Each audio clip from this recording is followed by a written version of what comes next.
యాక్చువల్గా రాష్ట్రంలో జరిగిన 3 సంఘటనలు మీ దృష్టికి తీసుకొస్తాను. అది చూసిన తర్వాత అసలు చంద్రబాబు నాయుడుకి తెలిసి జరుగుతున్నాయా లేకపోతే తెలియట్లేదా ఆయనకి అర్థం కాదు. ఒకటి, అనంతపురంలో ఒక అతన్ని గిరీష్ చౌదరి అనే అతన్ని మర్డర్ చేశారు, కర్నూలు జిల్లా పత్తికొండ. కర్నూలు జిల్లా. అనంతపురంలోనేమో లాల్ బాషా అనే ఒక అతన్ని మర్డర్ చేశారు 3 రోజుల క్రితం. ఇవాళ ఇంకొక కేసు బయటకు వచ్చింది. అదేంటంటే ఎప్పుడో దాడి చేస్తారు, ఎలక్షన్ రోజు దాడి చేస్తే వాళ్ళ మీద కేసులు పెట్టాల. ఇవాళ ఒక 27 మంది ఇప్పుడు నిన్న పెట్టారంట కేసులు వాళ్ళు. తర్వాత విజయవాడ సత్యనారాయణపురంలో ఒక ఆఫీసులోకి వెళ్ళి 15 మంది ధ్వంసం చేశారంట. ఎందుకు వచ్చారు, ఎందుకు ధ్వంసం చేస్తారంటే చెప్పడం కూడా చెప్పలేదంట. మొత్తం ధ్వంసం చేసేసి వెళ్ళిపోయారంటే వాళ్ళ మీద ఇంతవరకు కేసులు పెట్టాల. మొహమాటానికి పోతేనండి ఏదో సామెత ఉంటుంది, మొదటి సామెత లాగా. వీళ్ళ సాచివేత ధోరణి ఏంటో తెలియట్లేదు.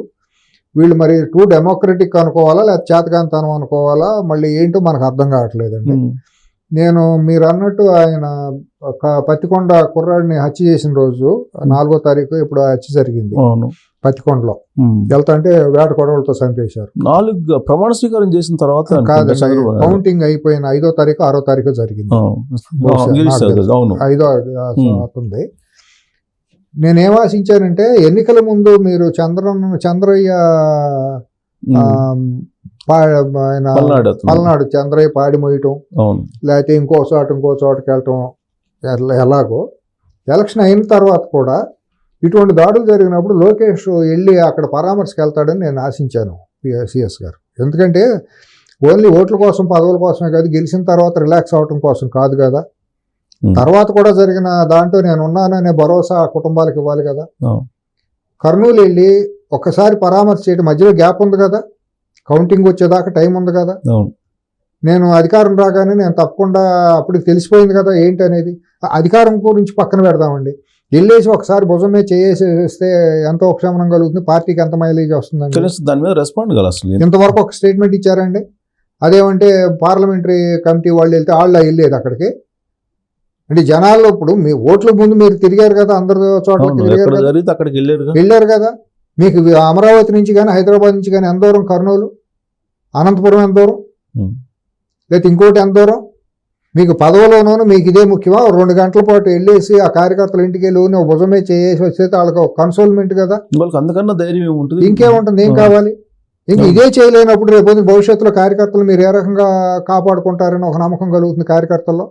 మీరు చుట్టూ చేరిపోతారు. ఇప్పుడు భజన చేసేవాళ్ళు రోజు చేరిపోతారు, ఆహా ఓహో అని చెప్పి చేసేవాళ్ళు చేరిపోవచ్చు. ఆల్రెడీ తిరుగుతున్న వాళ్ళు 50% పైగా వైఎస్ఆర్ కాంగ్రెస్ పార్టీ వాళ్ళు ఉన్నారనేది. ఇప్పుడు రేపు చాంబర్ల దగ్గర, మంత్రుల చాంబర్ల దగ్గర కానీ, సీఎం చాంబర్ల దగ్గర చుట్టూ కానీ, లోకేష్ దగ్గర చుట్టూ కానీ మొత్తం ఈ బ్యాచ్ ఉన్నారండి. ఇంకోటి సిఎస్ గారు, నాకు మొన్న 3 రోజుల నాడు అందిన సమాచారం ఏంటంటే పోలీసులో 3 నెలల దాకా ట్రాన్స్ఫర్ లేవని చెప్పారంట.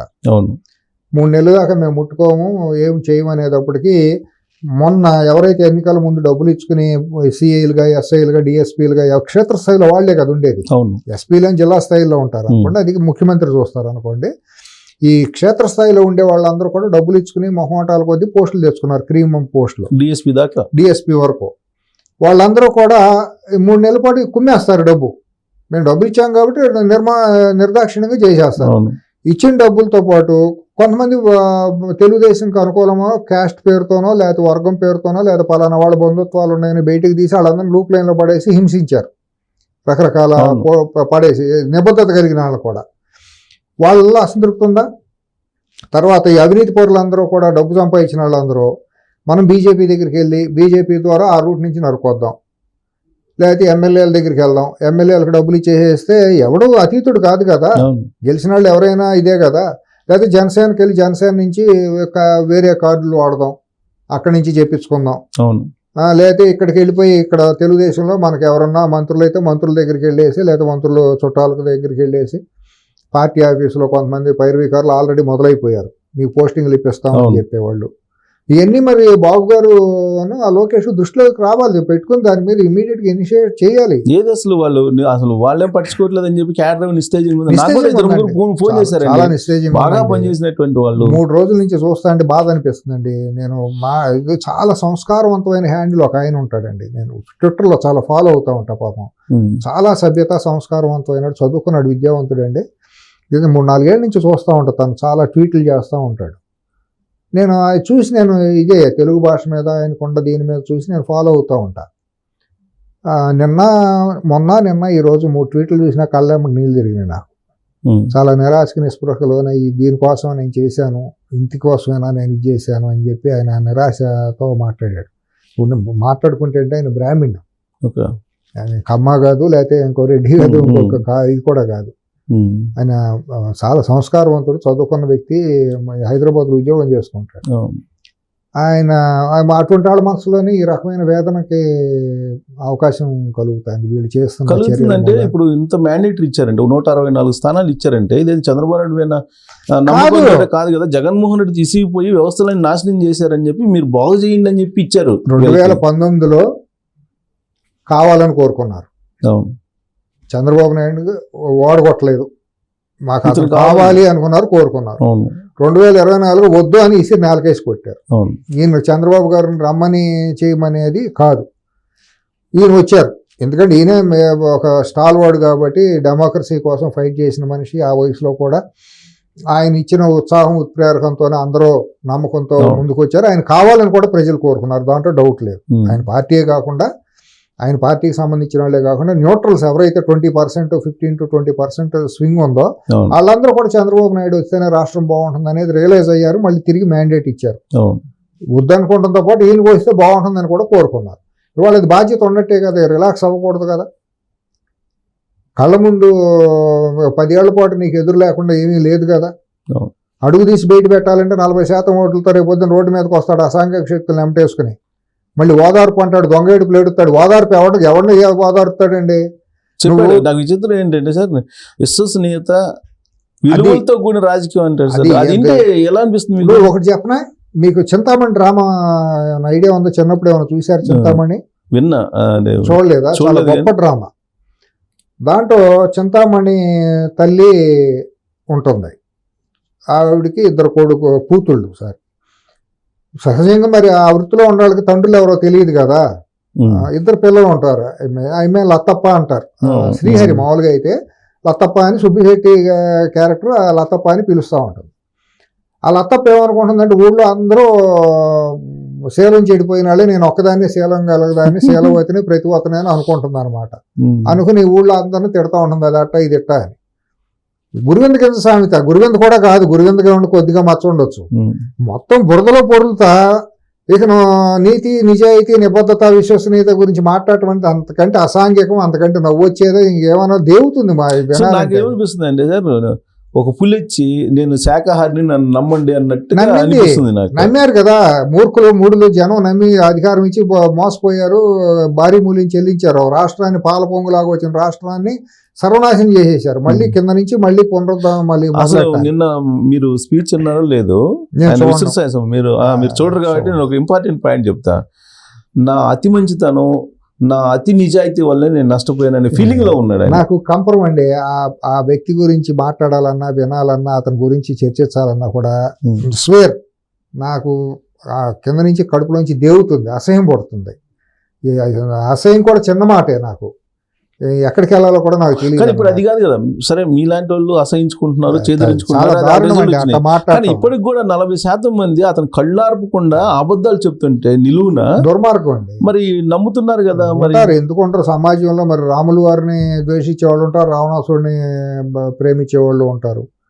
ఇవాళ సినిమాల్లో మరి విలన్లు ఎక్కువగా ప్రేమించే క్యారెక్టర్లు కూడా ఎక్కువ ఉన్నాయి. సమాజంలో మారుతున్న వికృత సమాజంలో అటు ఇటు రెండేపులా ఉంటారు, అంతేగాని పూర్తిగా మంచి వాళ్ళు ఉంటారు. ఈ మధ్య ఆయన ఏదో రామాయణం మహాభారతం గురించి చెబుతున్నాడు. శకుని అంటాడు, శిశుపాలుడు అంటాడు, శ్రీకృష్ణుడు అంటాడు. ఎవడో రాసిస్తాడండి, కిరాయిడు ఒకడు ఉన్నాడు, వాడు రాసిచ్చే స్క్రిప్ట్ అంతా చదవటమే. దేశానికి వెళ్ళాలి చెప్పమనండి, పోనీ నేను ఎదుట గబుక్కుని లేపి భారతదేశానికి 4 ఏపులో ఏమేమి ఉంటాయో చెప్పమానండి. సింపుల్, అవసరంలా.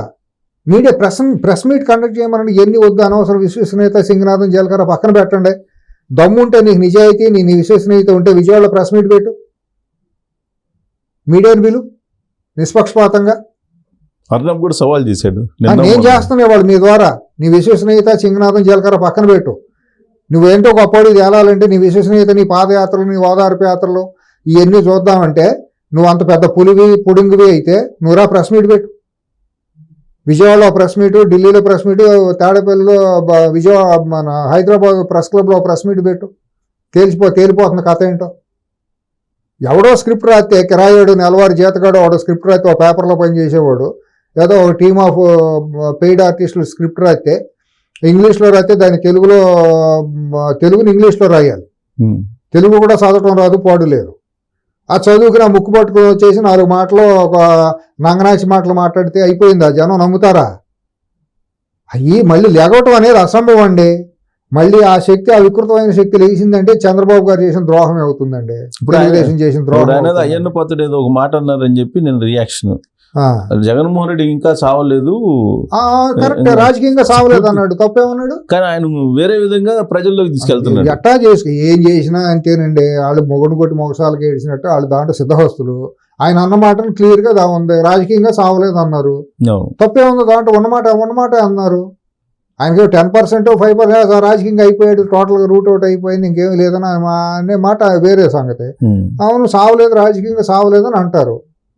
అది సహజంగా రాజకీయంగా చావలేదని అంటారు. ఇప్పటికే ఎవరమైనా అంటాం ఆ మాట. అవును, చావలేదన్నందుకు దాన్ని వేరే వేరే కోణం నుంచి సొంత మీడియా తోటి బాగా అవుతున్నాడు. తర్వాత అచ్చెన్నాయుడు ఈ అనిత చేసినటువంటి కామెంట్లు కూడా మరో కోణంలో తీసుకెళ్తున్నాడు పబ్లిక్ లోకి. దాంట్లో వాళ్ళు సిద్ధహస్తులండి. మసిపీసి మారేడుకాయ చేయటంలో, తిమ్మిని బమ్మిని చేయటంలో వాళ్ళు సిద్ధహస్తులండి. దాన్ని టార్గెట్ చేసి ఇది చేయటంలో తెలుగుదేశం వైఫల్యం ఉందండి. మొన్న కూడా తెలుగుదేశం సోషల్ మీడియా తరపున కంటే కూడా న్యూట్రల్స్ ఉన్నవాళ్ళు ఎక్కువగా సోషల్ మీడియాలో బాధ్యత తీసుకున్నారండి. అవును, అంటే సోషల్ మీడియా తెలుగుదేశం వాళ్ళు నేను లేదని అంటలేదు, వాళ్ళలో పాపం కొంతమంది 5 ఏళ్లుగా పోరాడిన వాళ్ళు చాలా ఉన్నారు. కానీ మీరు అన్నట్టు న్యూట్రల్స్ బాధ్యత తీసుకుని కాదు దాన్ని మనం ఎక్స్పోజ్ చేయాలని వాళ్ళు తీసుకున్నారండి. అంతేగాని తెలుగుదేశం మొదటి నుంచి కూడా వైఫల్యం చెందటం మాట వాస్తవం అండి. 5 ఏళ్లలో 2014-19 మధ్యలో చిడతల భజనలో పొగడతలో తండ్రి కొడుకులు చుట్టూ చేరిపోయిన ఈ వందిమాగత బ్యాచ్ తప్పించి శత్రువు పక్కన రోడ్డు మీద పాదయాత్రతో తిరుగుతున్నాడు, దాన్ని మనం టార్గెట్ చేద్దాము, నష్టం ఏంటి అని విశ్లేషించినాడు. కానీ దాని దీర్ఘకాలికంగా వ్యూహాత్మకంగా తిప్పికొడదామనే వాళ్ళు కానీ పార్టీలో కానీ ఎవరు లేరండి. చుట్టూ ఉండే వాళ్ళందరూ కూడా నా కార్పొరేషన్ చైర్మన్ వస్తుందా, లేకపోతే నాకు ఇంకా కాంట్రాక్ట్ వస్తుందా, లేకపోతే ఏమైనా కమిటీలో మెంబర్షిప్ వస్తుందా, దీనికోసమే ఎంపర్లాడారు. కానీ దీర్ఘకాలిక ప్రయోజనాల్లో పార్టీ మనం వచ్చింది 1 or 2% మార్జిన్తోనే మనం అధికారంలోకి వచ్చాము, దీన్ని మనం స్ట్రెంగ్తన్ చేసుకోవాలి, అవతల ఓటు బ్యాంక్ బలంగా ఉంది, అవతల ఏ రకంగా చేస్తే మనం బలపడతాము, అవతల బలహీనపరుస్తాము అనేది వ్యూహం చేయలేదండి. ఎంతసేపు అమరావతి కట్టొద్దంటలా, కానీ 24 గంటలు అమరావతిని చూపించుకుంటాం, పాదయాత్రలోనూ శంకుస్థాపనలోనూ కాదుగా మీడియాలో చూపించాల్సింది. అవతల శత్రువు చేసిన దుర్మార్గాన్ని మీరు ఎక్కడ ఎక్స్పోజ్ చేశారు? ఎక్స్పోజ్ చేయకపోగా ఇప్పుడు అచ్చెన్నాయుడు కానీ లేదంటే అనిత కానీ వీళ్ళు మాటల వరకే పరిమితం అయ్యేటప్పటికి అది అడ్వాంటేజ్ తీసుకున్నారు, చేతల్లోనేమో కనిపించట్లేదు. లేదండి, వాళ్ళు కూడానండి క్యాబినెట్ లో వాళ్ళు జరిగిన లోటుపాట్లు జరిగిన మాట వాస్తవం, అసంతృప్తి ఉన్నమాట వాస్తవం. క్యాబినెట్ లో అది ఓపెన్ గా మాట్లాడుకు తీరాలి. ఫస్ట్ స్టెప్ అదే కదా చంద్రబాబు వేసింది. 4వ ముఖ్యమంత్రి అయిన తర్వాత ఆయన వేసిన ఫస్ట్ స్టెప్ ఏదన్నా ఉందంటే క్యాబినెట్ తప్పులు జరిగాయి. దాంట్లో అందరూ ఓహో బ్యాలెన్స్ బాగుందా అంటున్నారు. అవి నేను మాట్లాడితే బాగోదు కాబట్టి నేను మాట్లాడిన ఇవాళ మీ సమక్షంలో కూడా నేను అది మాట్లాడకూడదు. నెక్స్ట్ స్టెప్ ట్రాన్స్ఫర్ లో జరిగింది, దాంట్లో బహిర్గతం అయింది. ఇంకా నిరాశ అనేది ఒకసారి ఆవహించిన తర్వాత మళ్ళీ పోలీసుల్లో మరి ఎమ్మటిని వెళ్ళిపోతుంది. నిన్న జిల్లాల వారీగా ప్రతి ఎస్పీ కూడా రివ్యూ చేస్తారు కదా, 2 నెలలు దాకా ట్రాన్స్ఫర్ లేవనే మాట ప్రతి జిల్లా ఎస్పీ ఒక మెసేజ్ ఇచ్చారని నాకు ఒక అధికారి వెళ్ళారని చెప్పి నాకు కింద స్థాయి నుంచి వచ్చిన సమాచారం. మరి అది కూడా తప్పు మెసేజ్ వెళ్ళిపోయినట్టు ఉద్యోగస్తుల్లో. నువ్వు 5 ఏళ్లలో ఐఏఎస్లు ఐపీఎస్ల కంటే కూడా డిఎస్పీలుగాను, ఆర్డీఓలు, ఎంఆర్ఓలు, సిఐలుగా ఉండాలి చేసిన అరాచకాలు చాలా ఉన్నాయి.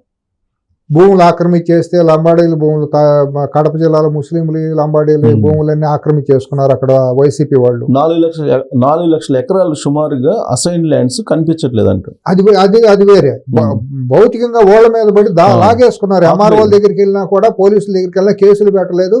ఆ రోడ్డు అక్కడ పొలాల్లో పడేసి కొట్టారు జేసీబీలు తీసుకెళ్లి. మీరు విజువల్స్ చూసే ఉంటారు కడప జిల్లాలో చాలా చోట్ల. అటువంటి వాళ్ళని మీరు ఇమీడియట్ గా సస్పెండ్ చేయాలి కదా. 10 మంది ఆర్డీఓల్ని, ఎంఆర్ఓల్ని, సిఐల్ని, ఎస్ఐల్ని. ఎస్ఐలు చేసిన దాష్టికాలు ఉండే, అర్ధరాత్రి గోడలు దూకి వెళ్ళిపోయి తలుపులు బాగాలు కొట్టేసేసి బెడ్రూమ్ లోకి వెళ్ళి పిల్ల పాలు ఇస్తా అంటే కూడా అక్కడ నిలబడి చూసిన దుర్మార్గులు, రాక్షస నా కొడుకులు ఉన్నారు కదా. ఎటువంటి అటువంటి దుర్మార్గుల మీద మీరు యాక్షన్ తీసుకోవద్దా? వచ్చిన 10 రోజులు అవగానే ఎవడో పలానాడు సస్పెండ్ చేయమని అనాలే వద్దా? అవును, హోమ్ మినిస్టర్ ఛార్జ్ తీసుకోగానే ఫస్ట్ స్టెప్ ఏం చెప్పాలి ఆవిడ దగ్గర లిస్ట్ ఉంది కదా, ఆవిడ కూడా సఫరరే కదా. ఉంది. ఆ రెడ్ బుక్ ఏదో హోర్డింగ్లు వేశారు, దాని అదేమో చేయట్లేదు, ఇప్పుడు చేసేవాళ్ళు. ఇంకోటి చెప్పనండి, ఎవరో గారి లోకేష్ చేతిలో రెడ్ బుక్ లాగేసుకుని దానికి ఆకుపచ్చ కవర్ వేసేసినట్టు ఉన్నారు. పాపం అదే నాకు అనుమానంగా ఉంది. మరి రెడ్ బుక్ మారిపోయింది, కలర్ మారిపోయింది, ఇప్పుడు ఆకుపచ్చ బుక్ అయిపోయిందేమో అనిపిస్తుంది. ఆ రెడ్ బుక్ లో పేర్లు ఏమైపోయినాయో తెలియదు, కలర్ మారిపోతే అయిపోయింది. ఇంకా ఆ రెడ్ బుక్ రాజ్యాంగం అంటున్నాడు ఇప్పుడు జగన్మోహన్ రెడ్డి. ఇక వాళ్ళు మాట్లాడాలి రాజ్యాంగం గురించి. సో ఇప్పుడు చంద్రబాబు నాయుడు, లోకేష్ వీళ్ళిద్దరూ అసలు ఈ ప్రభుత్వాన్ని ఇలానే తీసుకెళ్తారనిపిస్తుంది. ఏమన్నా మార్పు వస్తుంది అనుకుంటున్నా? నాకైతే ఏం పెద్ద ఆశలు లేవు. వాళ్ళ మీద అనుభవం ఉంది, అనుభవంతో నాకైతే ఆశలు ఏమీ లేవు. నేను చాలా నిరాశగా ఉన్నా. నేనేం కొట్టమని హత్య రాజకీయాలు చేయమని నేను చెప్పట్లేదు సుమా. చట్టబద్ధంగా చట్టబద్ధంగా మీరు అన్నట్టు అసెంబ్లీలో తీర్మానం చేసి 10 మందినో 12 మందినో అసెంబ్లీలో ఎందుకండి, ఇవాళ పోలీసులు సిఐలను, ఆర్డీఓలను, ఎంఆర్ఓలను ఇమీడియట్ గా సస్పెండ్ చేసేయండి. ఒక మెసేజ్ వెళ్ళిపోయింది సమాజంలోకి. గతంలో వీళ్ళు తప్పులు చేయడం వల్ల సస్పెండ్ చేశారు అని చెప్పి ఒక మెసేజ్ వెళ్ళిపోతే ఒక ఉపశమనం. ఇప్పుడు అమ్మిరెడ్డి అని ఎవరు అతను ఉన్నాడు, ఎస్పీగా చేశాడు. అమ్మిరెడ్డి అని ఇక్కడికి వచ్చి అసలు అక్కడ చేయాల్సిన, తిరుపతిలో చేయాల్సిన అనంతపురం వచ్చి తాడిపత్రిలో అతను రాజంపేటలో చేయాల్సిన డ్యూటీ రాజంపేటలో చేయాలి. డిఎస్పీ వచ్చేసి చైతన్య కదా సార్, అమ్మిరెడ్డి అనుకుంటా. చైతన్య వచ్చి ఇక్కడ డ్యూటీ చేశాడు, అనఫిషియల్ డ్యూటీ. మరి అతని మీద యాక్షన్ తీసుకోవాలి కదా. నువ్వు ఏ డ్యూటీ నీకు డిఐజీ ఇచ్చాడా, ఎస్పీ ఇచ్చాడా, లేకపోతే డీజీపీ ఇచ్చాడా, జీవో లేకపోతే విచ్ ఆర్డర్ నువ్వు అక్కడికి వెళ్ళి నువ్వు ఇక్కడ చేసావు అనేది అడగాలి కదా. అటువంటి సింపుల్ అవి ఉన్నాయి కదా. అలాంటి వాటిని ఇమీడియట్ గా సస్పెండ్ చేస్తే, సంతకం పెట్టావు, హోమ్ మినిస్టర్ గా మీరు ఛార్జ్ తీసుకున్నారు, ఇమీడియట్ గా మెసేజ్ ఏమని వెళ్ళాలి, ఇదిగో నేను ఈ 10 ఫైల్స్ మీద సంతకం పెట్టాను, వీళ్ళ మీద యాక్షన్ తీసుకున్నానంటే ఆవిడ ఆకాశం ఎత్తు, ఆవిడకి ఇది పెరిగేది, ప్రభుత్వానికి కూడా ఒక మంచి పేరు వచ్చేది. ఆర్డీఓ రెవెన్యూ మినిస్టర్ సంతకం పెట్టగానే పలానా భూములు ఆక్రమించేసిన వాళ్ళు, పాస్బుక్లు ఇచ్చిన వాళ్ళు అంతా. మరి మీరు మంత్రి అయిన తర్వాత 10 వారం రోజులు టైం ఉంది కదా, మీకు ఇంగితకి నేను ఉండాలి కదా. మంత్రులు అయిన తర్వాత మనం ఏం స్టెప్ తీసుకుంటే బాగుంటుందని దానికి కూడా చంద్రబాబు గారికి చెప్పాల్సిన అవసరం లేదు కదా. అన్ని చంద్రబాబు గారితో చెప్పి మేము ఇట్లా చేయమంటారని అడగాలి. ఒకవేళ ఆయన కూడా నాకు చెప్పకుండా ఏం చేయొద్దన్నారో నాకు తెలియదు. నేను ఒక డెమోక్రటిక్ వేలో ఒక బాధ్యత కలిగిన రాజకీయ నాయకుడు చేస్తే బాగుంటుందని మనం అనుకుంటున్నాం. అసలు ఇటువంటి ఎక్కడ చర్యలు లేవు. మీరు అన్నట్టు ఐఏఎస్ ఐపీఎస్ ఇమీడియట్గా ఒక లెటర్ రాసేసి డిఓపిటీకి మాకు వీళ్ళు వద్దు, మా సరెండర్ చేస్తున్నాం, మాకు ఈ ఇన్స్టెడ్ ఆఫ్ ఈ స్ట్రెంగ్త్ మాకు కొత్త వాళ్ళని పంపమని అడగవచ్చు. దూకుడుగా వెళ్ళకపోవడానికి నరేంద్ర మోడీ ఏమన్నా హడ్డిల్స్, నరేంద్ర మోడీ ఇన్ఫ్లుయెన్స్ ఎవరండి? Narendra Modi, who is Narendra Modi? రాష్ట్రానికి అతను ఎవరండి? దేశానికి ప్రధాని అయితే మనకేంటండి? మీకు ఓటేసింది మోడీని చూసి ఓటేసారా? మీకు ఓటేసింది చంద్రబాబు నాయుడు గారికి ఓటేసింది చంద్రబాబు నాయుడు గారిని చూసి. మీరు వస్తే మంచి జరుగుతుందని జనం ఓటేశారు, బీజేపీని చూసి ఓటేలా. కానీ నరేంద్ర మోడీ అడుగులు అడిగేస్తున్నాడు కదా చంద్రబాబు నాయుడు. అది దానికి ఆయన ఆలోచించుకోవాలి. మనం ఏం చేస్తాం? అడుగులు అడుగైతే బోర్లో పడతాడు ఆయన. అడుగులు అడిగేస్తే ఈయన వెళ్ళి బొక్క బోర్లో పడతాడు. ఆయన అనిపించట్లేదా నరేంద్ర మోడీకి తెలియకుండా ఏమీ చేసే పరిస్థితిలో లేడు చంద్రబాబు నాయుడు అనేది? ఎక్కువ ప్రయారిటీ ఇస్తున్నారు అట్లా అనుకుంటలేదు, కానీ తెలియకుండా చేసే అంత బలహీనమైన వ్యక్తి అని నేను అనుకోను చంద్రబాబు గారు. బట్ ఆయనకు కూడా కొంత టైం ఇద్దాము, వారం 10 రోజుల్లో సర్దుకుంటుందేమోనని నేను అనుకుంటున్నాను. మరీ తొందరపడి మనం కూడా దాడి చేసినట్టు ఉండకూడదు అనేది నా ఆలోచన కూడా. ఇప్పుడు చంద్రబాబు నాయుడు గారి పార్టీ 16 మంది ఎంపీలు బేస్ చేసుకునే అక్కడ ప్రభుత్వం ఉంది. స్పీకర్ ఏముంది చెప్తే స్పీకర్ కూడా ఇచ్చే పరిస్థితి లేదు. స్పీకర్ ఇవ్వలేదు, మీరు అడిగిన పోర్ట్ఫోలియోలు కూడా ఇవ్వలేదు. 3 మంత్రి పదవులు అడిగితే 2 ఇచ్చారు. ఏమండి 6 అడిగారు, 6 అడిగినట్టు వచ్చింది న్యూస్ వచ్చింది. కానీ 3 అయితే ఖాయం అనుకుని ముందు సోషల్ మీడియాలో ఒక ప్రచారం జరిగింది. బీజేపీకి 1, జనసేనకు 1, తెలుగుదేశానికి 3. 6 అని అడిగితే ఇట్లా సర్దుబాటు చేసుకుంటారు. 3 ఏమో తెలుగుదేశం కానీ అన్నారు. 3టికి 2 కన్ఫైన్ చేశారు. 2లో ఈయన అడిగింది ఫైనాన్స్ డిప్యూటీ మినిస్టర్ అడిగారు, జలశక్తి మంత్రి అడిగారు, ఇంకోటి ఏదన్నా ఏదో వేరేది ఇంకోటి ఏదో క్యాబినెట్ ఏదో అడుగుంటారు బహుశా. అవి ఏమీ ఇవ్వలేదు. మనకు ఉపయోగం లేని ఏవియేషన్ ఇచ్చారు. రాష్ట్రానికి ఏ రకంగానూ ఉపయోగం లేదు ఏవియేషన్ మినిస్టర్ మూలాన. ఆయనకి హెల్త్ను అదేదో ఇచ్చారు డిప్యూటీ మినిస్టర్గా, దాని మూలాన పెద్ద ఒరిగేది ఏమీ లేదు. జలశక్తి కనుక ఏదైనా వచ్చి ఉంటే పోలవరానికి ఫైనాన్స్ ఇచ్చి ఉంటే కొంత ప్రయారిటీలు ఉండేది, ఇచ్చాం మేము కూడా గౌరవించాం అనేది ఉండేది. నా వ్యక్తిగతమైన అభిప్రాయం అయితే ఆయన క్యాబినెట్లోకి వెళ్ళటం అనేది చేసిన పెద్ద తప్పు, మొదటి తప్పు అదే అని అనుకుంటా. కేంద్ర క్యాబినెట్లో తెలుగుదేశం వెళ్లకుండా దూరంగా ఉండుంటే మేము మంత్రి పదవిలో తీసుకోము, మాకు అవసరం లేదని కనుక ఒక 6 నెలలు వెయిట్ చేసి ఉంటే వివరిగా ఉండేది, మన ప్రయారిటీలు పెరిగాయి. ప్రతి నిమిషం వచ్చేసి ఏం కావాలని అడిగి చేసుకునేవాళ్ళు. ఇవాళ వీళ్ళిద్దరూ క్యాబినెట్లో ఉండటం మూలాన్ని వీళ్ళు చేసేది ఏమీ లేదు, వచ్చే లాభం లేదు, వేరే ఇది కూడా ఏమీ లేదు. సో ఇప్పుడు స్పీకర్ కూడా ఇచ్చే పరిస్థితి లేదు, అసలు పరిశీలించే అవకాశం కూడా లేదు, అసలు ఉండదు. నేను అనుకుంటా స్పీకర్ నేను అనుకుంటాం పురంధేశ్వర్ గారికి కూడా ఎవరేమోనని నేను అనుకుంటున్నాను. పురంధేశ్వర్ గారికి కూడా ఆంధ్రప్రదేశ్లో RSS BJP శాఖలు రానివ్వవు. ఆవిడ మీద ఒక రకమైన విద్వేషంగా మొదలైంది అనేది నాకున్న సమాచారం. సో స్పీకర్ అంక కూడా రాదు, కూడా రాదు, ఇక్కడ తెలుగు వాళ్ళకే రాకపోవచ్చు అసలు. ఎందుకంటే ఆవిడ డిప్యూటీ స్పీకర్ ఏదో అంటున్నారు, ఏమో చివరికి ఏమన్నా అటు ఇటు చేసి ఏమన్నా డిప్యూటీ స్పీకర్ వరకు ఏమన్నా ఆలోచిస్తారేమో. డిప్యూటీ స్పీకర్ ప్రతిపక్షానికి ఇస్తారు జనరల్ గా, ఏం లేదంటే కాదనేది ఎవరు. డిప్యూటీ స్పీకర్ ఇప్పుడు మాకే కావాలంటే మాత్రం కాదనేది ఎవరు? తెలుగుదేశం అంత సమర్థులైన వాళ్ళు ఎవరు లేరుగా సీనియర్లు డిప్యూటీ స్పీకర్ ఇవ్వడానికి. ఇప్పుడు నరేంద్ర మోడీ లేటెస్ట్ గా తీసుకుంది ఏంటంటే ప్రొటెం స్పీకర్ రేపు 24 నుంచి పార్లమెంట్ స్టార్ట్ అవుతుంది అనుకోండి. ఆ ప్రొటెం స్పీకర్ని ఎంపిక చేయాలంటే యాక్చువల్గా సీనియర్ కాంగ్రెస్ పార్టీకి సంబంధించిన పార్టీలతో సంబంధం లేకుండా సీనియర్ గా పెట్టుకుంటారు. 8 సార్లు గెలిచినట్టు ఎంపీ ఉంటే 7 సార్లు గెలిచిన బీజేపీ అతన్నే పెట్టుకున్నాడంట ప్రొటెం స్పీకర్ గా. అంటే ఆయన సంకీర్ణ ప్రభుత్వం నడుపుతున్నట్టు కాకుండా బీజేపీ ప్రభుత్వం నడుపుతున్నాడు. సార్ ధర్మం లేదండి బీజేపీలో వాళ్ళు ఉన్న మోడీ ప్రభుత్వానికి ధర్మం ఒక ఇదేమి లేదు, నైతికత ఏమీ లేదండి. అది అసాంఘికంగా నడుస్తుంది. గత 10 ఏళ్ళుగా అప్రఖ్యాతంగా నియంత పాలన నడుపుతుంది. మొన్న చంద్రబాబు గారి ద్వారానన్నా ప్రజాస్వామ్యం పునరుద్ధరణ జరుగుతుంది దేశంలో అని అనుకున్నాం. నితీష్ కుమార్ గారు చంద్రబాబు గారు కనుక మేము తప్పకుండా మద్దతు ఇస్తాం, కానీ మీరు కొద్దిగా పరిశీలించండి, ముఖ్యమంత్రి పేరును పరిశీలించండి అని RSSకి BJPకి పరోక్షంగా సంకేతం పంపుంటే, ప్రైమ్ మినిస్టర్ పదవికి సంకేతం పంపుంటే వాళ్ళకు కూడా కొద్దిగా ఊపిరి పీల్చుకునే అవకాశం ఉండి అతను మార్చుకోవడానికి అవకాశం ఉండేదేమో. కానీ అదే చేయలేకపోవడానికి మనకెందుకు, వాళ్ళ అంతర్గతమైన సమస్య కదా. మనం సంకీర్ణంగా ధర్మాన్ని పాటించాలి. ఒకవేళ మనం కనుక ఏదన్నా మాట్లాడితే అవతల ఇండియా కూటమితో మనం చేతులు కలిపామనేది దేశంలో లేనిపోయిన అలర జరుగుతుందనే భయం పడి ఉండొచ్చు వీళ్ళు.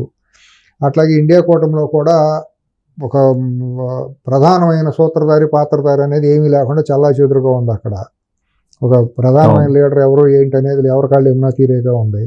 వాళ్ళని నమ్ముకుని వీళ్ళు ఏదో బార్గెయిన్ చేయడానికి కూడా ఉపయోగం లేదు చంద్రబాబు గారికి నితీష్ గారికి. సరే ఎవరు అవసరాలు వాళ్ళవి, దాన్ని దృష్టిలో పెట్టుకుని మనం ఎందుకు అలరపట్టడం, వాళ్ళ అంతర్గత విషయం కదా, పోనీ వాళ్ళే చూసుకుంటారు అన్నట్టు ఈయన ఉన్నారు అని అనుకుంటున్నా. స్పీకర్ పదవి విషయంలో తెలుగుదేశం పార్టీ కనుక అభ్యర్థిని పెడితే సపోర్ట్ చేస్తామని చెప్పి ఇండియా కూడా ఆఫర్ ఇచ్చింది. చంద్రబాబు నాయుడు ఏం చేయాలి మరి? అదే వాళ్ళు వేస్తున్నారు, వాళ్ళు బౌన్సులు గుగ్లీలు అన్నీ వేస్తున్నారు, క్రికెట్లు వేసినట్టు స్పిన్నింగ్ అన్నీ వేస్తున్నారు. ఈయన వేచి చూసే దూరం ఉన్నారు. కానీ ఈయన నేను అనుకుంటాం గతంలో చంద్రబాబు లాగా కూడా లేరండి, ఈయనలో చాలా మార్పు వచ్చేసింది. ఈయన దృఢ నిర్ణయాలు తీసుకునే కెపాసిటీ ఈయనలో లేదేమోనని నేను అనుకుంటున్నాను. అప్పటికే అసలు పాత రోజుల్లోనే దృఢ నిర్ణయాలు తీసుకుంటంలో చాలా కష్టం.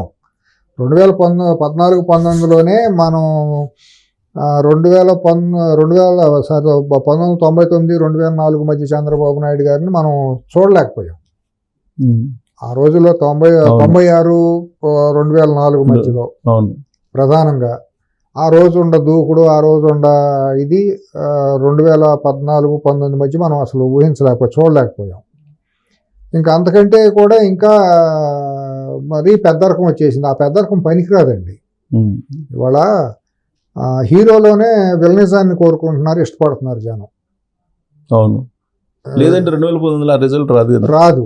ఇప్పుడు హీరోలోనే విలన్ కూడా, విలన్ కరుడు కట్టిన విలనిజం హీరోలోనే కావాలని కోరుకుంటున్నారు. ఇప్పుడు హీరో వేరు విలన్ వేరు అనే సినిమాలు ఎక్కడ హిట్ కావట్లా. అలాగే 5 days క్రికెట్ టెస్ట్ మ్యాచ్ ఎవరు చూడలే. వాళ్ళ 2020కి వచ్చారు. 1 day 60 ఓవర్లు ఉండే డే అండ్ నైట్ మ్యాచ్ అయ్యి చూడటల్లా. ఇవాళ 2020 మ్యాచ్ పొద్దున్న వెళ్తే 2 గంటలు తేలిపోవాలి క్రికెట్ మ్యాచ్ అట ఇట అనేది. అంత దూకుడుగా సమాజం తయారైపోయింది, మనుషుల ఆలోచన సరళి మారిపోయింది. దాన్ని దృష్టిలో పెట్టుకోకుండా ఇంకా నేను నెల్సన్ మండేలా గాంధీ మహాత్ములాగా నేను అయిపోతానని ఊహించుకుని నేను ఇంకా ఆలోచిస్తాను సాచివేత పెద్దరకం అంటే మాత్రం చాలా తప్పటడుగుల కిందే అనుకోవాలి. మరి జనాల్లో కూడా కార్యకర్తల్లో కూడా వ్యతిరేకతను రివోల్ట్ అనే మాట నేను అనలేను, కానీ స్టార్ట్ అయిందంటేనే కొంచెం ఇబ్బందికరమైన పరిస్థితి. 10 రోజుల్లోనే మొదలైంది. దాని రేపు పొద్దున అవతల శత్రు శిబిరం వాళ్ళు రోడ్డు మీదకి వచ్చి మొదలెట్టారు అంటే అడ్డుకోవడం కష్టం అవుతుంది. దాన్ని అర్థం చేసుకుంటా వీళ్ళు. ఇప్పుడు ఇవన్నీ మనం బయట మాట్లాడి ఈ మాధ్యమాల ద్వారా ఈ వీడియోల ద్వారా వెళ్తే సమాజానికి వెళ్తుంది. కొంతమంది ఏమంటారంటే చెప్పేది మాకే చెప్పొచ్చు కదా, మీరు బహిరంగ ఎందుకు మాట్లాడతారు ఈ విషయాలని కొంతమంది మనకు వెల్విషర్స్ చెబుతారు. నేను గౌరవించేవాళ్ళు నాకు బాగా కావాల్సిన వాళ్ళే చెబుతూ ఉంటారు. కానీ కూర్చున్నప్పుడు ఏం మాట్లాడకుండా ఉండలేం కదా. అసలు వాళ్ళ యాంగిల్లో వాళ్ళు ఇప్పుడు కొత్త వాళ్ళు వచ్చిన్నారు కదా. ఇప్పుడు మనమేమో అక్కడికి వెళ్ళి ఒక ఛాన్స్ ప్లీజ్ అని అడగాల్సిందే. నేనే సలహాదారుని కాదు, సిఎస్ గారిని ప్రధానంగా చెబుతుంది. నేనే మేధావిని కాదు, నేను సలహాదారుని కాదు. నేను కేవలం ఒక సామాన్యమైన పౌరుణ్ణి, ఒక సామాన్యమైన మనిషిని. నేను అందుకే అందరి అన్ని సమాజం మీద ఏదో అంటే ఒక రైతు బిడ్డగా పుట్టి పెరిగాం, గ్రామంలో పుట్టి పెరిగాం. ఆ అవగాహన అందరి మీద ఒక మనుషులుగా ఉంటాం కాబట్టి వాళ్ళ భావాలు ఏదో తెలుసు కాబట్టి దాన్ని మనం ఈ రకంగా మీ ద్వారా వచ్చిన ఆపర్చునిటీలో ఎక్స్ప్రెస్ చేయటమే తప్పించి నేనేం చార్టెడ్ అకౌంటెంట్ని కాదు, నేనే పెద్ద పారిశ్రామికవేత్తన కాంట్రాక్టర్ని కాదు. ఇప్పుడు అక్కడికి వెళ్ళాలంటే కొన్ని అర్హతలు ఉండాలి. ఆ ఎరీనాలోకి వెళ్ళాలంటే చార్టెడ్ అకౌంట్ లేకపోతే పారిశ్రామికవేత్త, కాంట్రాక్టర్, లేదంటే కనీసం 100 కోట్ల రూపాయల డీల్. 100 మినిమం. అసలు 100 అనేది నథింగ్ మినిమం. నా స్థాయి అంత కాదు. నా స్థాయి ఏదో నాకు తెలుసు. నేను సామాన్య గ్రామీణ కార్యకర్తనే. ఒక పార్టీలో సామాన్య కార్యకర్త స్థాయి అదే స్థాయిలో ఉంటాను. నేను కార్యకర్తను కాదు. పార్టీలో ఏ సభ్యత్వం లేదనుకోండి, నాకు ఏ పార్టీతోనూ సంబంధం లేదనుకోండి, నేను సామాన్యమైన ఒక నాయకుడు, సామాన్యమైన కార్యకర్త దృష్టిలోనే నేను మాట్లాడుతున్నా. ఇవన్నీ నేను ఆయన తండ్రి కొడుకుల చుట్టూ వెళ్ళాలంటే, దగ్గరికి వెళ్ళాలంటే కూడా నాకు అర్హత లేదు. 1 కిలోమీటర్ దూరంలో కూడా నాకు అర్హత లేదు. ఎందుకు నా స్థాయి ఏదో నాకు తెలుసు. కానీ వాళ్ళు అంటే మనం బాధ ఏంటంటే మళ్ళీ ఇబ్బంది పడకుండా, రాష్ట్రాన్ని ఇబ్బంది పెట్టకుండా మనకు కావాల్సింది ఏంటంటే 5 కోట్ల ప్రజలు ఇబ్బంది పడతారు. అది ప్రజల దృష్టిలోనే మనం మాట్లాడుకునేది, పార్టీ దృష్టి కూడా కాదు. ఇవాళ పార్టీలు ఏ పార్టీ ఉంటుంది, ఏ పార్టీ పోతుంది అనేది మనకి ఇది కూడా కాదు. కాకపోతే ఏంటంటే నాకు ఇంకో స్వార్థం ఇంకోటి ఏదైనా అనుకోండి, తెలుగుదేశం వచ్చిన తర్వాత తెలుగు నేల మీద సామాజిక మార్పు, సామాజిక విప్లవం అనేది వచ్చిన మాట వాస్తవం. కమ్యూనిస్టులు కూడా చేయలేనంత విప్లవం బీసీలకి, మహిళలకి, శాంతి భద్రతల విషయంలో ఇవన్నీ కూడా తెలుగుదేశం మూలాన్ని వచ్చిన మాట వాస్తవం. నా కళ్ళతో నేను చూశాను. నాకు రాజకీయంగా కూడా నేను అవగాహన, నేను తిరిగింది కూడా తెలుగుదేశంలోనే. తర్వాత నేను పార్టీతో సంబంధం లేకుండా బయటకు వచ్చాను, కానీ ఆ ప్రభావం నా మీద ఉండే ఉంటుంది తప్పకుండా. హైదరాబాద్ లో అసలు వినాయక చవితి వస్తుంటే భయపడేవాళ్ళు. అటువంటిది తెలుగుదేశం 83 రామారావు గారు మహానుభావుడు ఆయన వచ్చిన తర్వాత జరిగిన సామాజిక విప్లవం ఇంత అంతా కాదు. పేదవాడికి పల్లెల్లోకి గుప్పిడి మెతుకులు వెళ్ళటం, లేకపోతే ఇల్లు రావటం, కట్టుకోవడానికి బట్టలు రావటం, గిరిజన పిల్లలు, మా దళిత బిడ్డలు వెళ్ళి సాంఘిక సంక్షేమ హాస్టల్లో అనేది రావటం, దాంట్లో చదువుకున్న IASలు IPSలు అవటం, ఇవాళ రిజర్వేషన్ బీసీలకు రాజకీయ రిజర్వేషన్లు, మహిళలకు ఆస్తుల హక్కు, ఇటువంటి వినూత్నమైన మార్పులు ప్రపంచంలో భారతదేశంలో స్వాతంత్రం వచ్చిన తర్వాత ఎక్కడ జరిగిన మార్పులు ఆంధ్ర రాష్ట్రంలో, ఆంధ్రప్రదేశ్లో జరిగినాయి. ఒకటి కాదు, అనేకం జరిగినాయి. కొత్త నాయకత్వం ఎమర్జ్ అయ్యింది. దాని దృష్టిలో పెట్టుకుని తెలుగుదేశం బాగుండాలని కోరుకుంటా నేను. ఇప్పుడు సమకాలీన రాజకీయాలు కాంగ్రెస్ లేదు ఆంధ్రప్రదేశ్లో. ఇక్కడే తెలంగాణలోనే ఇప్పుడు మళ్ళీ పురుడు పోసుకుంది. సరే, తను చేసిన చారిత్రక తప్పిదాలు కొంతమందికి మంచి అవ్వచ్చు, కొంతమంది చెడు అవ్వచ్చు అనుకోండి. సరే, ఇక్కడ ప్రజాస్వామ్యం కొద్దిగా మళ్ళీ మొక్క తొడిగిందని అనుకుందాం. తెలంగాణలో అది ఊపిరి పీల్చుకుంటున్నారు. అది మా మంచి మార్పు కోసం మనం అది కూడా ఇప్పుడు ఏదో న్యూ ఇయర్ మొదలు పెట్టాడు కదా, అది మొదలెడతారు. నా అంచనా ఏంటంటే తెలంగాణకు సంబంధించి కేంద్రంలో చంద్రబాబు నాయుడు గారి ఆశీస్సులతో బీజేపీ ప్రభుత్వం నడిచినంత కాలం ఇక్కడ దేశంలో ఎక్కడ కూడా ప్రభుత్వాలను పడగొట్టే చర్యలకి పూనుకోరని నేను అనుకుంటున్నా. కానీ మీరు చెప్పిన దాంట్లో కొంత ఆశీస్సులు అని అన్నారు. చంద్రబాబు నాయుడు ఆశీస్సులతో అక్కడ ఉందనుకో అని అనిపిస్తుందా? ఈ మొత్తం అనుమానం ఏముంది దాంట్లో? అనుమానం ఏముంది? తప్పకుండా దాన్ని ఒప్పు తీరాల్సింది. వాళ్ళు చంద్రబాబు దయాదాక్షిణ్యాలు భిక్షతోనే కేంద్రంలో బీజేపీ నడుస్తారు. అలా లేదు కదా, వాళ్ళు అనుకోకపోవచ్చు, వాళ్ళ అజ్ఞానం అది. ఇవాళ నిన్న మాట్లాడుతా కేంద్ర సహాయ మంత్రిగా మాట్లాడి ఎల్లో మీడియా అని అవాకులు చవాకులు మాట్లాడతాడు. ఆ ఎల్లో మీడియా లేకపోతే మీకు దిక్కు మొక్కు లేదు అక్కడ. అతను మాట్లాడుతా మన కార్యకర్తలు కష్టపడి ప్రభుత్వాన్ని ఏంది మీ కార్యకర్తలు నీకు ఊళ్ళో ఎలక్షన్ ఏజెంట్లు లేరు, ఏదో పార్టీ దయాదాక్షిణ్యాలతో తెలుగుదేశం పార్టీ దయాదాక్షిణ్యాలతో మీరు ఎన్నాళ్ళు గెలిచారు. ఆ రోజు కృష్ణరాజు గారు గెలిచిన, తర్వాత గంగరాజు గెలిచిన, ఇవాళ నువ్వు గెలిచిన తెలుగుదేశం భిక్ష. దానికి ఏదో జబ్బలు చేసుకుని మేమే గెలిచాం, మీ పార్టీ అంతా మీ ఇదంతా మీ స్థాయి అంతా ఆంధ్రప్రదేశ్లో, ఇంకో మాట అనకూడదు. కానీ మీరన్న ఆశీస్సులు అనేది కనుక నిజం అనుకుంటే వాళ్ళు ఇలాంటి కామెంట్లు చేయరుగా. వాళ్ళకి అజ్ఞానం పరాకాష్ట. మీరు ఇంకోటి సిఎస్ గారు మీరు అర్థం చేసుకోండి, మీకు కొద్దిగా అవగాహన చూడండి. ఆర్ఎస్ఎస్కి సంబంధించిన వాళ్ళు, బీజేపీకి సంబంధించిన వాళ్ళు, రెండు ఉభయ రాష్ట్రాల్లో తెలుగు వాళ్ళు, మీరు ఎవరితో మాట్లాడండి, 10 మాటలు మాట్లాడితే 9.5 మాటలు చంద్రబాబు నాయుడు అనే వ్యక్తిని తిడతమే మాట్లాడతారు. అవును, చంద్రబాబు నాయుడు కారణంగానే బీజేపీ ఇన్ని రోజుల పాటు బలపడలేదు అనే ఫీలింగ్ లో వాళ్ళు ఉంటారు. వాళ్ళ దౌర్భాగ్యం అది, వాళ్ళ బలహీనత, వాళ్ళు ఎక్కడున్నాం అనేది వాళ్ళు ఆలోచించకుండా గత 10 ఏళ్ళు 2014 నుంచి 2023 వరకు ఏ రోజన్నా బీజేపీ ప్రజల కోసం పోరాడిందా తెలంగాణలో? కేసీఆర్కి వ్యతిరేకంగా ఎక్కడన్నా గళమిప్పి మాట్లాడిందా అవినీతికి వ్యతిరేకంగా? ఎంతసేపు భాగ్యలక్ష్మి టెంపుల్ దగ్గర జెండా ఎగరేస్తాము, లేకపోతే హైదరాబాద్లో హనుమాన్ శోభాయాత్ర, లేకపోతే ఈ యాత్రలు తప్పించి ప్రజల కోసం, సామాన్య ప్రజల కోసం ధరణి గురించి కానీ, 1 జీవో గురించి కానీ, రైతు బంధువులో జరిగిన అక్రమాల గురించి కానీ ఎక్కడన్నా మీరు పోరాడిన చరిత్ర మీకు ఉందా తెలంగాణలో? ఆంధ్రప్రదేశ్లో గత 5 సంవత్సరాల్లో, అప్పుడు 2014-19 మధ్య చంద్రబాబు నాయుడు ముఖ్యమంత్రిగా ఉండగా చంద్రబాబు నాయుడు మీద దుమ్మెత్తిపోయటమును బురదెత్తిపోయటమే కదా మీరు చేసింది సంకీర్ణ ప్రభుత్వంలో కూడా. అవును, ఆయన కారణాల్లో మీలాంటి వాళ్ళ కారణాలతోనే బయటకు రావడానికి జరిగింది. అక్కడ ఆడు విగ్రహాల విధ్వంసం చేసేస్తున్నాడు, లేదా తిరుమలలో పింక్ డైమండ్ ఎత్తుపోయాడని చెప్పిందంటే మీ హస్తం లేదా? అవతలాడు అవాస్తవంగా అశుద్ధమైన ప్రచారం చేస్తా అంటే మీరు వాళ్ళకి భుజం కలిపారా లేదా? ఒక వర్గం వాళ్ళు వెళ్ళిపోయి దాంట్లో చేసే అర్చకులు అనేవాళ్ళు వెళ్ళిపోయి అవతల కొమ్ము కాసారా లేదా? ప్రధాన అర్చకులు వెళ్ళారు కదా, జగన్మోహన్ రెడ్డి ఇంటికి వెళ్ళాడు కదా, నిస్సిగ్గుగా వెళ్ళాడు కదా. ఎవరైతే తీసుకొచ్చి చీఫ్ సెక్రటరీగా చేసి బ్రాహ్మణ కార్పొరేషన్ ఇస్తే తనే వెళ్ళిపోయి ప్రచారం చేశాడు కదా చంద్రబాబు వ్యతిరేకంగా. ఇప్పుడు కూడా ఆయన వ్యతిరేకంగా మాట్లాడతాడు కదా.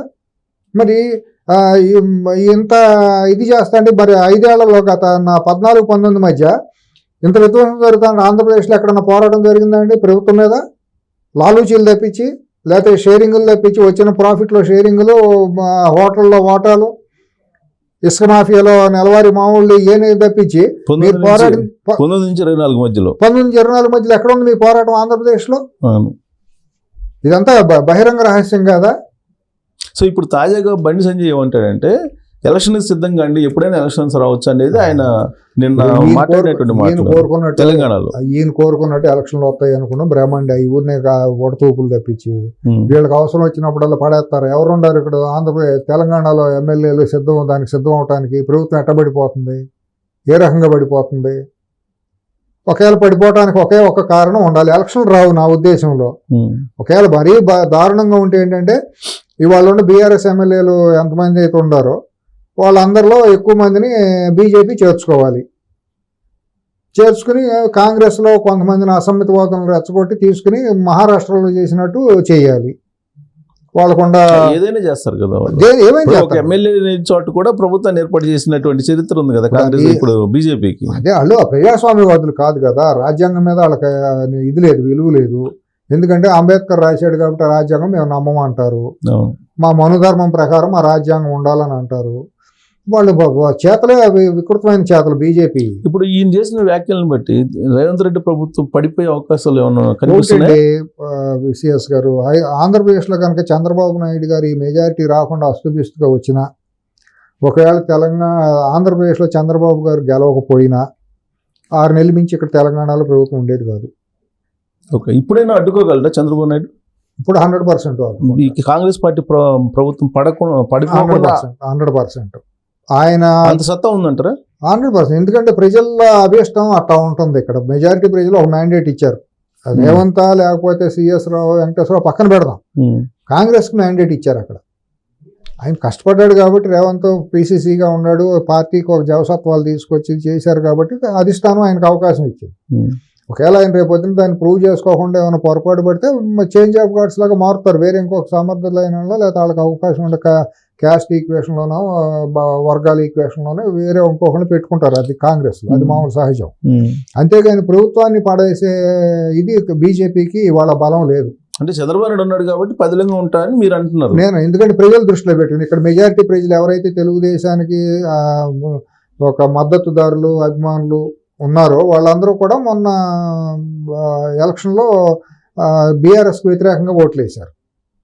ఒకవేళ బీజేపీ కనుక రేపు కాదు మనం వ్యూహం మార్చుకునే పద్ధతిగా ప్రజాస్వామ్యయుతంగా మనం వెళ్దాము, ప్రజా సమస్యల కోసం పోరాడదాం అనుకుని తెలుగుదేశంతో ఇదే పద్ధతిలో ముందుకెళ్దాము, జనసేనతో కూడా మనం భవిష్యత్తులో ముందుకెళ్తేనే మనకి ఇక్కడ పుట్టగతులు ఉంటాయనే ఆలోచన ఉంటే రేపు జిహెచ్ఎంసీ ఇంకో 1.5 yearలో జిహెచ్ఎంసీ ఎన్నికలు వస్తాయి కాబట్టి అప్పటికి ప్రిపేర్ అయ్యి ఏమన్నా కంటెస్ట్ చేయాలి. అంతమించి కళ్ళ ముందు ఎక్కడ కూడా కంటెస్ట్ చేసే సీట్లు కానీ ఎలక్షన్లు కానీ లేవు. జిహెచ్ఎంసీలో ఓడిపోయి గెలిచినంత మాత్రాన ప్రభుత్వాలు ఏం పడిపోవు. జిహెచ్ఎంసీలో 100 మంది కార్పొరేటర్లతో ఏం ప్రభుత్వాలు కూలిపోతాయా, ఇదవుతాయా, ఏమవుతుంది? అంత మునుపు మరి 50 సీట్లు వచ్చిన బీజేపీ ఏం చేయగలిగింది? హైదరాబాద్ జిహెచ్ఎంసీలో ఏం పోరాడింది ప్రజా సమస్యల గురించి?